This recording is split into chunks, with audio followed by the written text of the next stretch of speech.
Hello, my friends, and welcome to the Target Focus Life podcast. I got a question for you. Are you a good multitasker? Or do you know anyone that is a good multitasker? Would you get more done if you multitasked? The answer to these questions is a resounding no, because multitasking is a success lie, according to the book, The One Thing. Are you ready to dive in? Let's go.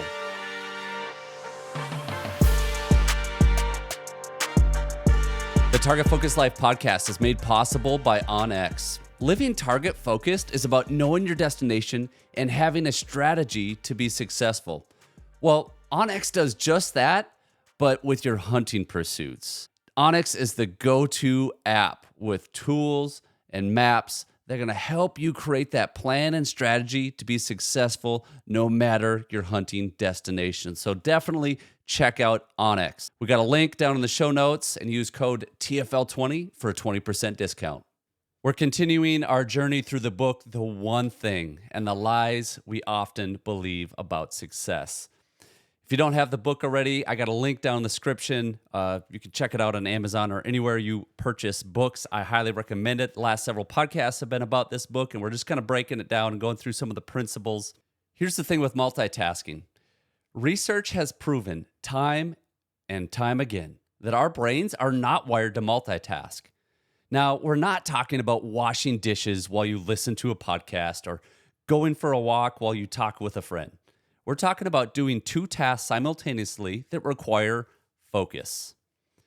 Interestingly, the term multitasking was originally used to describe computers and how they can quickly perform multiple tasks by sharing the CPU. But even this is deceptive. Even computers only process one piece of information at a time. What they do is they switch back and forth between tasks extremely fast, let me mind you, giving the illusion that information is being processed at the same time.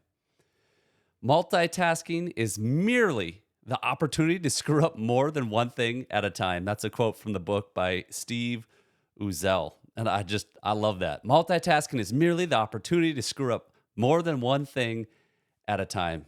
Can anyone relate to that? I mean, here's a common one that I think most of us have bumped into. Your spouse or a friend or somebody's talking to you at the same time.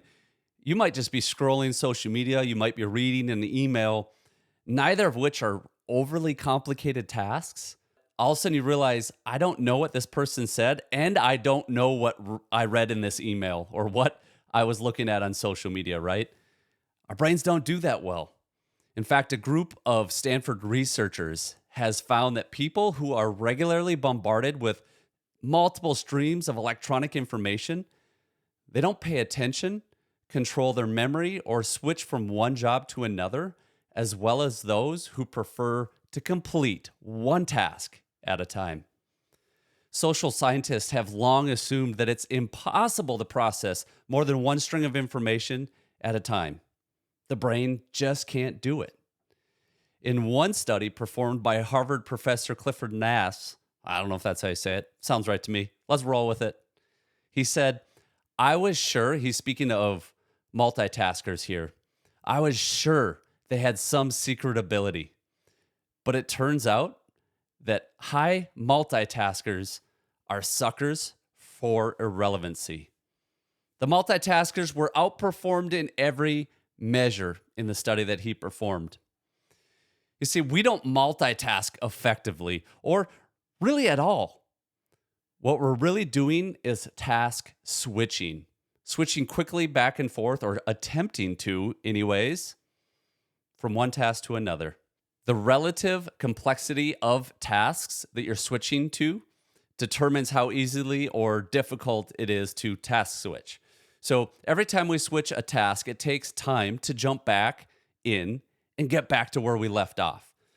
Now, if you were loading the dishwasher, as I do every night for my lovely wife, if she's listening, she's saying that's not true, because it's not. All right, anyways, I was trying to sound good. But let's say I was loading the dishwasher, a kid interrupts me, and I listen to them for a minute. I go back to loading the dishwasher. Pretty simple. But if I'm into a deep task that's requiring a lot of focus, it's something new, and then I get interrupted, and then I got to jump back in. Here's what the research says, that it can increase the amount of time it takes you to complete a project from 25% to 100% or more on very complicated tasks. So when we're doing that, allowing distractions in and switching back and forth, thinking we're being efficient with our time, it's actually taking more time to complete tasks. With research overwhelmingly clear that multitasking leads to mistakes, poor choices, and stress, it's insane that we attempt it anyway. Think about this. If you were having heart surgery, would you want your heart surgeon texting or checking emails while he's doing surgery? Even if he doesn't have the scalpel in his hands, right? Maybe it's just he's taking a 5-second break. He's just going to check an email quick. How would you feel about that? You'd be like, no, man, you need to be dialed in. You need to be focused. Because when you know this, if your brain's going somewhere else, surgeon, you're more likely to come back and make a mistake. Now, you may not be a heart surgeon or have a life on the line. But then again, this is your life. Why tolerate multitasking when we're doing our most important work? Multitasking is an enemy of living a target-focused life, and this book does a great job of pointing that out. Multitasking isn't something to wear as a badge of honor, because the reality is it is keeping you and me from reaching our full God-given potential. So here's a few of the big ideas from the book on this chapter that's talking about multitasking. Distraction's natural. Yes, it is. There's all sorts of distractions. We don't need to feel bad when we get distracted, but we do need to recognize it and minimize it and move on. Multitasking takes a toll. At home or work, distraction leads to poor choices, painful mistakes, and unnecessary stress. Distraction undermines results. What we have to do is figure out what matters most in the moment and give it your undivided attention. That's something that has come up for me. And don't get me wrong, I get distracted all the time. That's why I'm always preaching about living the target-focused life and dialing in that focus, because I realize how important it is and I need it as much as anybody. And I fall victim to trying to multitask from time to time. I would say I'm better at most at not doing it, but I do it, okay? I'll admit it.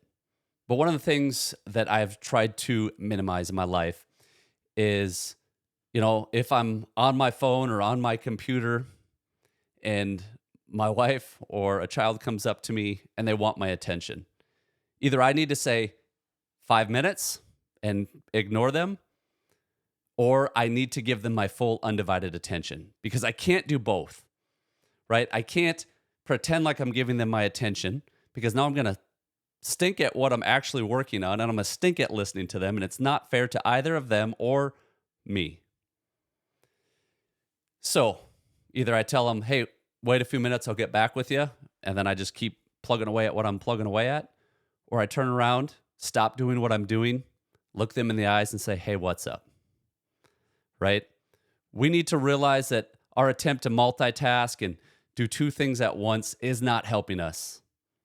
In the next episode, we will look at the lie of a disciplined life. This one should be interesting, because right at face value, you look at that and say, disciplined life. Yeah, we got to be disciplined. Well, what's the lie within that? Until next time, my friends, live with vision, focus, and trigger pull, and keep living the target-focused life. See ya.